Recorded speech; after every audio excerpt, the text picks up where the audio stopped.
Today I wanted to do the top 10 common mistakes we do in our everyday makeup, and this is inspired by Carly Bible's most recent video that she uploaded on YouTube, and I think it's a great way to show people just the simple common mistakes we do. I'm not saying that this is the right way to apply it.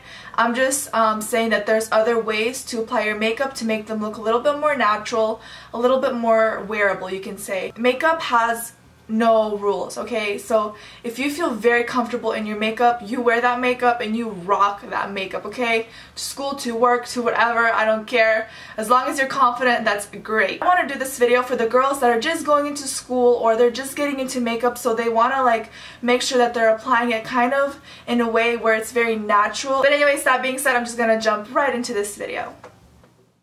Alright, so this will be my right side and then this will be my wrong side. So let's just get started. On my right side, I'm just going to prep my skin. So this means applying lotion or any primers that you like to use on a regular basis. And I'm just moisturizing my skin because I have really dry skin. And on the other side of my face, I am not doing anything. We've all used a darker foundation, let's be real. So I'm going in with my darkest foundation that I have, and this is my summer shade. So obviously it's not a perfect match, but we all have these type of moments. And then I'm just going in with my correct foundation shade, and as you can see, it just blends a lot easier, matches my neck a lot more, and it just looks a lot more natural. So as you can see, my left side is a lot more natural looking, and then my right side is just very obvious that I have makeup on and it does not match my neck. Now for concealer, we tend to use a very light shade, and we don't do the triangle motion. We just kind of use it right under our eyes, like a little circle, and it creates us like a halo effect, as you guys can see that, and it just looks very obvious. So the correct way to do it, or the way I love to do it, is just apply my concealer in a triangle motion, and this just really lifts up my face as well as brightens the under eyes without making it a little too obvious. And then I just go in with a brush and just pat that concealer in and just make sure everything is nicely blended and seamless. It's not a big difference right now, but if you were to be taking flash photography, you would really notice that bright under eye highlight. The next thing we tend to do is really just apply your powder and just buff it right away. This just really creates the concealer to move around underneath. So what you want to do is you just want to pat that powder under your eyes very softly, and then just buff away the loose powder sitting on top so there's no cakiness happening. So as you can see that, and then you just want to do the same for the foundation as well. Just how you set your concealer, you want to set your powder just like that. And as you can see, I'm just rubbing everything. Now for the contour, I am guilty of this. I apply a very dark shade to contour with, and as you can see, it just looks very muddy and obvious. And this is the way I actually learned to do it now, and I'm just doing it in little circular motions and just buffing the bronzer into my skin. And I'm just using a lighter shade and just gonna build this until I like how the intensity I get. And then I'm also gonna bronze up my temples and my forehead as well. You really don't want to miss this step because it just really ties the whole look together. Now you can really see the difference in what bronzer can do if you use the right shade and if you place it in the right areas.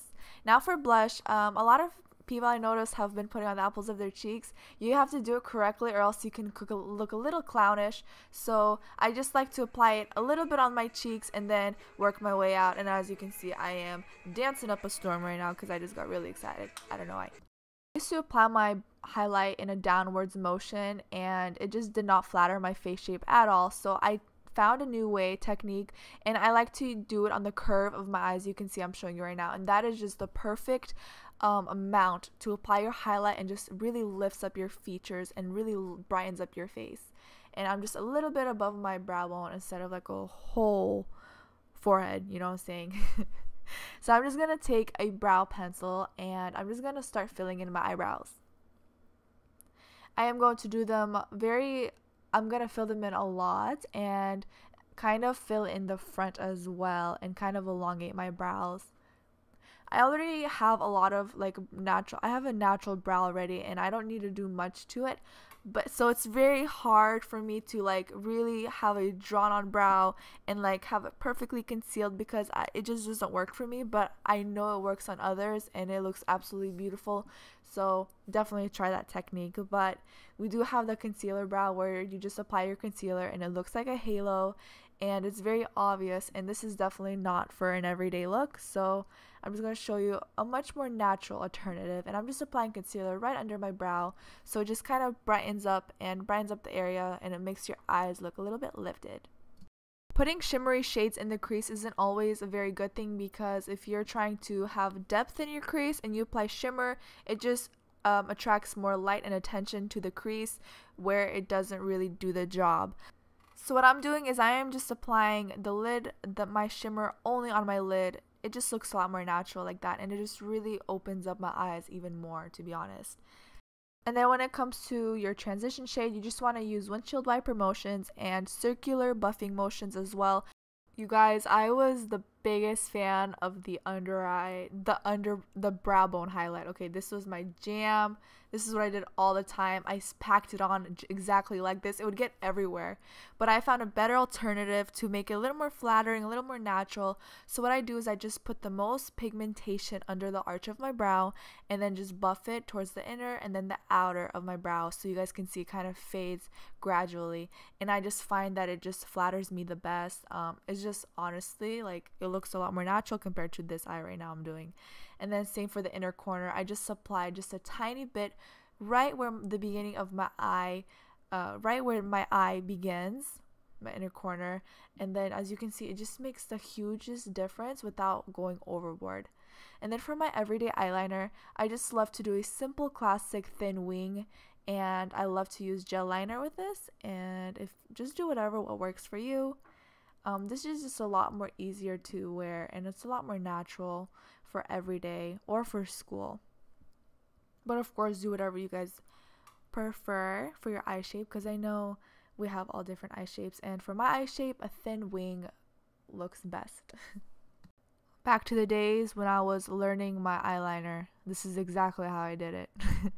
So I would angle my eyeliner all the way up, like really high up, and then I would just drag it from the outer to the end of my eyeliner towards my lid, and it would just create like this super thick cat eye, and it just does not flatter my eye shape whatsoever. I know many girls can rock this look, but for me, I can't. It doesn't work for me. So that's basically how that eyeliner working out. And then for this eye, I'm just going to curl my lashes, and this just really lifts up your lashes, preps them for mascara. And then on the other eye, I'm just going to go straight in with mascara and apply very sloppy basically. And we are all guilty of this, because when you're in a rush for school or for work, it happens. It's all good, you know. And then here I'm just going to start with one coat at a time and just really wiggle that mascara in between the roots of my lashes to create more volume.